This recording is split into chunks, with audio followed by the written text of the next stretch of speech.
Morning, Mark. Good morning, Sully. You awake, buddy?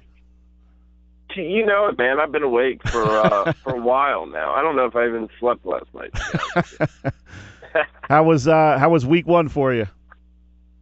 Well, it's still going. This is the second chapter here today, as Kevin said, with Paulsboro and Woodbury. But so far, so great.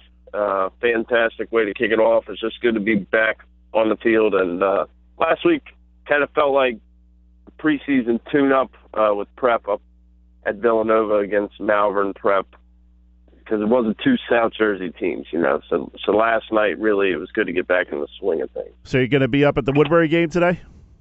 I'm in the parking lot right now, pal. Oh, man, getting the band back together. Oh, absolutely. Yeah, I asked Minnick if he was having any trouble with the boss in his first week. He didn't really pick it. He didn't take the bait, and I couldn't even get a chuckle out of him. Yeah, well, I'm sure he's locked in. He was locked in, man, focused. Yeah, absolutely. I mean, it's that time of year. That's what our job is. It's like you can do a lot of things in this job, and you can do a lot of great things, have a lot of fun. But football season, it's no nonsense, full tilt. Well, Mark, you got some fans over there in Ocean City. I forget who I was talking to before the game, but they were saying, "Hey, you're on the radio tomorrow, right?" Man, I love that guy Trible. He's so funny. Oh, that's great. I love Ocean City back. There's no doubt about it, and I expect the Red Raiders to have a pretty good year this year. Yeah, they got off to a great start. Season. Yeah, absolutely, and I know that. I look at some of those traditional. I know they're not Cal teams per se in terms of football, but I look at some of those traditional schools down there, and they're one that I'm interested to kind of witness what happens with them, and let's see where the chips fall. Like you said earlier on the show, it is wide open in South Jersey this year for everybody, really, for all these divisions, and that's kind of the fun part here, seeing after the first few weeks who really is taking a step forward. Now, what game were you at last night?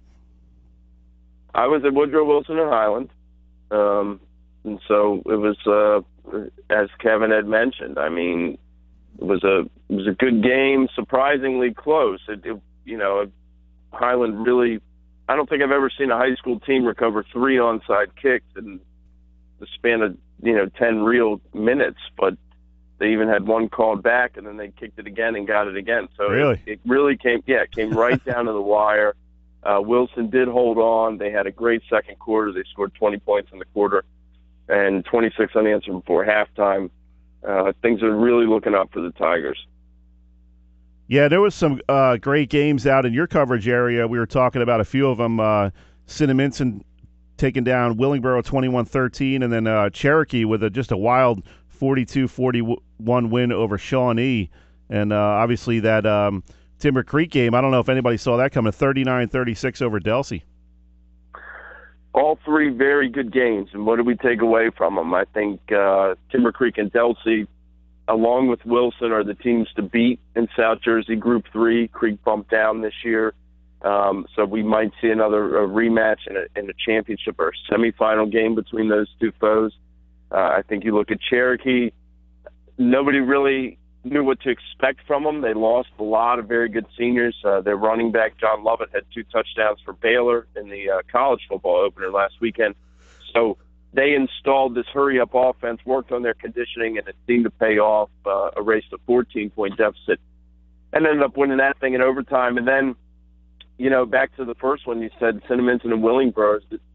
South Jersey Group 2 is kind of wide open, in my opinion. You got a West Deptford team was a defending champ. They played Cedar Creek, and both those teams lost a lot of players. Haddonfield started strong against Collingsville with a blowout. And then to go beyond that, Cinnaminson, Willingboro, Camden drops down. Camden will be certainly tested this year with a very difficult schedule.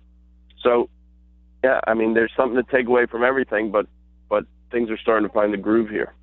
Yeah, I'll be interested. I'll be out at Cedar Creek today. They're taking on Absegami, so I'll be interested to see sort of the next generation of Pirates out there, if you will. They graduated a bunch of guys that had 3 and 4 years of varsity experience, so it's going to have a whole new look to the Pirates. So we'll see what what they can bring to the table if they can become one of those contenders, which they should be. They have the talent to do so, and obviously Coach Tim Watson knows what he's doing out there. So, but yeah, Group 2 is going to be a really interesting playoff bracket once we get down to late October and to see who's jockeying for position.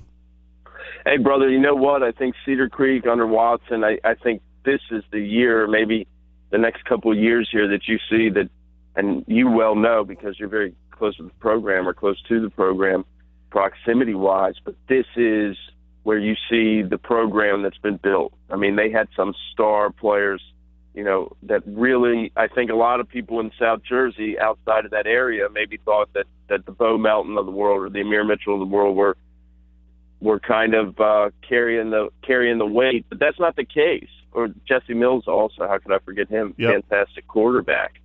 This is a program that is now built, and there's a difference between having a couple good years and having a sturdy program. I think Cedar Creek will show that this year, that they've got the foundation's been in place. Yes, they've had great players, but you know, sometimes the great players are also a byproduct of a fantastic program. Yeah, and Mark, I'm really interested to see what happens with Haddonfield. This is a team, I think they're, like I was telling Kevin Minnick, they're a little salty about how the last couple of years have played out in the playoffs. They're used to being in that title game, and you know, they got that kind of that thing that's going to bring them together this year of not having a home game with their stadium under construction. So that can be the kind of thing that really rallies the troops, if you will. Well, look, Haddonfield is always going to be in the upper echelon of those Group 2 schools in South Jersey, and there's no doubt about that. You can bank on them and West Deptford being right there in the mix. I think, you know, not playing home games is certainly tough.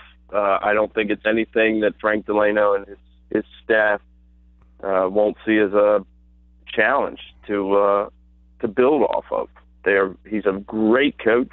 They always are very sound, disciplined, and you know, they get the job done usually 6, 7, 8 times out of 10. So they're programmed to bank on no matter where they're playing.